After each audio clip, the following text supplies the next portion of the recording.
पंचायत परिक्रमार आउ एक अध्याय को आपको स्वागत। आम अच्छु बांकी निर्वाचन मंडली 34 नंबर जोन बलभद्रपुर पंचायत रे आम सब अच्छा पंचायत पूर्वतन सरपंच कहतु एबर पंचायत सरपंच प्रतिनिधि कहतु श्रीयुत विजन कुमार साहू आपको स्वागत आवाज मीडिया को।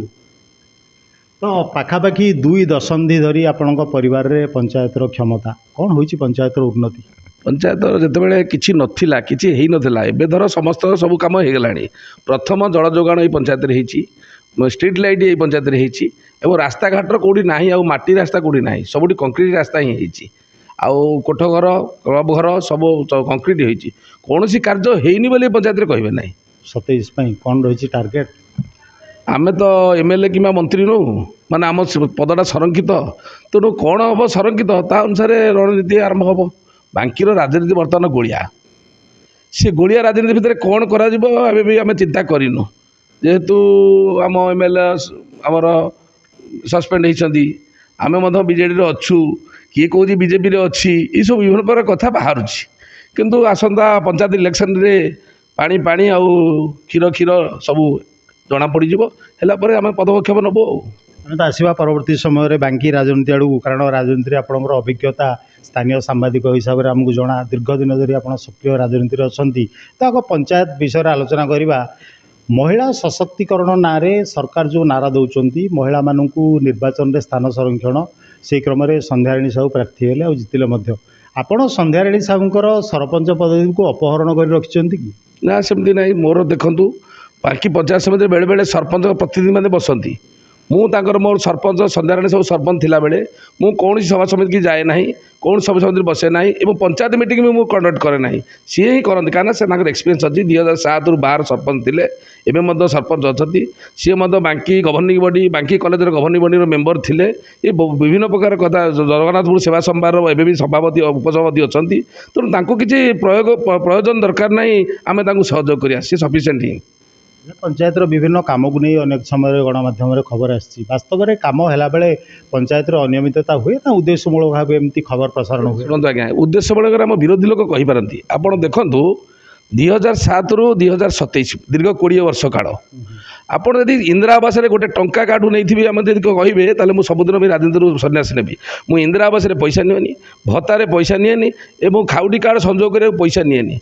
विरोधी लोक कहींपारती जो मानकर होती कहे आम पैसा नहीं तेणु आम निश्चित राजनीति सन्यासी नेबू कि आम दुर्नीति न थाए लोक मैंने कहती कौटी कम है मो कम देखो अन्य पंचायत कम मो पंचायत कम आज भी 10 वर्ष तले जो कम से कम ठिया अच्छी कौन रास्ता भांगी कोठ घर पा गलनी एमती आगुरी देखा जितेबाला पंचायत निर्वाचन आसे आप विजु जनता दल जड़े आगधाड़ी कर्मी ब्लॉक चेयरमैन आशायी प्रार्थी को ये बलभद्रपुर पंचायत में थैथान कराए कहीं पूर्वर कानू सिंह पंचायत समिति सभ्य लड़ी विगत निर्वाचन में पुष्पलता सामंत ये पंचायत लड़े एमती कहीं हुए आपण को सहयोग करने कौन समिति सभ्य प्रार्थी पंचायत ना कहवा ठीक हेनी ये पंचायत एक 20 पंचायत छोट पंचायत एटी जितवा सहज हुए आम आमर जो भावमूर्ति अच्छी आम जहाँ को ठिया करूँ जितबू प्रतिश्रुति देऊ आम तो 20 वर्ष है जितुचु आम पाखे जी ठिया से जिते आउ चेयरमैन कहीं से पंचायत में कहीं लोक हो पारना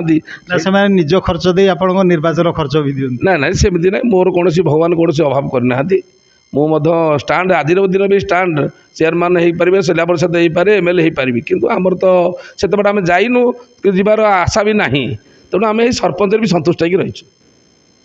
एथर जो पुष्पलता सामंत एठू प्रार्थी हेले जहाँ आगुरी ब्लॉक अध्यक्षा रही पुष्पलता सामंत निजस्व पंचायत प्रार्थी न होगी एठू कहीं प्रार्थी हेले विजन साहूर vote bank Balabhadrapur panchayat strong ये गोटे कारण कि निश्चित पचारे कहे कहीं से छिड़ा कहीं छिड़ा कहते ना कहतु ना जहाँ पंचायत जोड़ी नू बाध्य अन्य पंचायत तेणु ये पंचायत संरक्षित पंचायत छोट पंचायत संरक्षित पंचायत विजन साहू आज नुह आज की 32 वर्ष है राजनीति कर जनता दल विजु जनता दल रही रही आज जाए रही जिला भाइस प्रेसिडेंट हिसाब से कटक जिलार आज 15 वर्ष है भी अच्छी तेणु मोर संगठन मोर लोक मानकर व्यवहार और मु लोक मान व्यवहार आम परिपूरक किंतु विरोधी कहते समिति सभ्य पदवीटी विजन बाबूंकर रिफ्यूज पोस्ट न हो पारे समय समय बहुत योग्य व्यक्ति अच्छा जेहेतु विधायक मत थाए जे अमुक लोक छिड़ा हेले भल हे तेणु आम सम्मान दे मुझे जन श्रृंखलित सभ्य ତେଣୁ ସମ୍ମାନ ଦେଇ କାମ କରିବାକୁ ପଡ଼ୁଛି ଆଉ। ଆପଣ ନିଜେ ପ୍ରାର୍ଥୀ ହୁଅନ୍ତୁ ବା ସନ୍ଧ୍ୟାରାଣୀ ସାହୁ ହୁଅନ୍ତୁ, ଯେଉଁ ସାଧାରଣ ଲୋକଙ୍କୁ ଯେଉଁ ପ୍ରତିଶ୍ରୁତି ଦେଇକି ନିର୍ବାଚିତ ହୋଇଥିଲେ କେତେ ପ୍ରତିଶତ ତାକୁ ପୂରଣ କରିବାରେ ସଫଳ ହୋଇଛନ୍ତି ଆପଣ? ଏଠି ତ ସରକାର ତ ସବୁ କାମ କରୁଛି, ମାନେ ରାସ୍ତାଘାଟଠୁ ଆରମ୍ଭ କରି ଘରଦ୍ୱାରଠୁ ଆରମ୍ଭ କରି ସବୁ ହେଇଛି। ଆମର ଭତ୍ତା ପାଇବାକୁ ଏଇ ଯେଉଁ 2 ବର୍ଷ ଭିତରେ ଲୋକମାନେ ଭତ୍ତା ପାଇବାକୁ ମାନେ ଭୋଟିଂ ଲିଷ୍ଟରେ ଅଛି, କିନ୍ତୁ ଆଗରୁ ଭତ୍ତା ପାଇବା ଲୋକ ବି ନଥିଲେ ପଞ୍ଚାୟତରେ। ତେଣୁ ସବୁ ଆଟଲିଷ୍ଟ କିଛି 100% 90% ଆମେ ଫୁଲଫିଲ୍ କରିଛୁ। ଏଥର ଆସିବା ବାଙ୍କି ଆଡ଼କୁ, ଆପଣ ତ ନିଜେ କହିସାରିଲେଣି ବାଙ୍କି ରାଜନୀତି ବର୍ତ୍ତମାନ ଗୋଳିଆ ସ୍ଥିତିରେ, ସ୍ପଷ୍ଟ କଥା। ତ ଯେଉଁମାନେ ବର୍ତ୍ତମାନ ମାନସିକ ସ୍ତରରେ ପ୍ରସ୍ତୁତ ହେଉଛନ୍ତି 2027 ନିର୍ବାଚନରେ ସରପଞ୍ଚ ଲଢ଼ିବେ କି ସମିତି ସଭ୍ୟ, ଯଦିଓ ଉଭୟ ପଦବୀ ପାଇଁ ଚିହ୍ନର ଆବଶ୍ୟକତା ନାହିଁ, ଦଳୀୟ ଚିହ୍ନର, ଜିଲ୍ଲା ପରିଷଦ ପାଇଁ ତ ଆବଶ୍ୟକ, ତ ସେମାନେ ବର୍ତ୍ତମାନ କାହାର ପରାମର୍ଶ ନେବେ?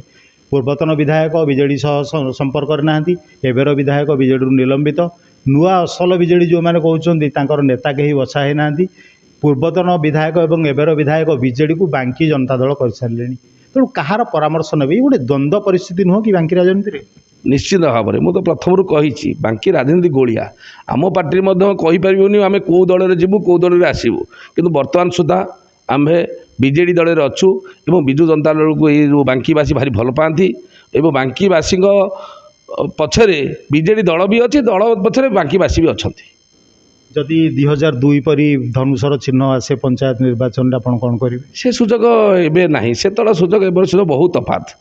ସେତେବେଳେ ଗୋଟେ ଥିଲା କାଠରେ ଠିଆ ହେଲେ ଜିତି ଯାଉଥିଲେ, କିନ୍ତୁ ଏବେ ତା ପରିସ୍ଥିତି ନାହିଁ, କିନ୍ତୁ ସଂଘର୍ଷ ହେବ ଆଉ, ଯଦି ହେଇପାରେ ସଂଘର୍ଷ ହେବ ଆଉ। ଆପଣଙ୍କୁ କହିବେ ପ୍ରଭାତ ବାବୁ, ବିଜନ ବାବୁ, ଆପଣଙ୍କର ମୋର ଏତେ ଦିନର ରାଜନୈତିକ ସମ୍ପର୍କ, ଇଏ ମୋର ପ୍ରାର୍ଥୀ ଜିଲ୍ଲା ପରିଷଦ ଆକାରରେ, ଏକୁ ସହଯୋଗ କରନ୍ତୁ, କ'ଣ କରିବେ? ଏ ସମୟ କହିବ, ଆଜିଠୁ କହିବା ମୁସ୍କିଲ, ଯେହେତୁ ବାଙ୍କି ରାଜନୀତି ଗୋଳିଆ ମୁଁ ପ୍ରଥମରୁ କହିଛି। ବର୍ତ୍ତମାନ ଯେଉଁ ପରିସ୍ଥିତି ଭାବୁଛନ୍ତି କି ବାହାର ଦଳରୁ କିଏ ଆସିକି ମିଶିବ ବିଜେଡ଼ିରେ, ତାକୁ ନେତୃତ୍ୱ ଦେବେ ନା ଏମାନଙ୍କ ଭିତରୁ କାହାକୁ ବାଛିବେ? କାହିଁକି ଆପଣ ନୁହଁ? ଆମେ ହବାର କିଛି ନାହିଁ, ବାଙ୍କି ବଙ୍କା, ବାଙ୍କିରେ ଯିଏ ରାଜନୀତି କରେ ତା ଗୋଡ଼ ଭିଡ଼ିବାକୁ ଆଉ 4 ଜଣ ଥାଆନ୍ତି। ତେଣୁ ବାଙ୍କି ବଙ୍କା ଯୋଗୁଁ ଆଜି ଆମେ ମଧ୍ୟ ଏଇ ବାଙ୍କି ବାସୀରେ ଏମିତି କହିବାକୁ ଠିକ୍ ହେବନି।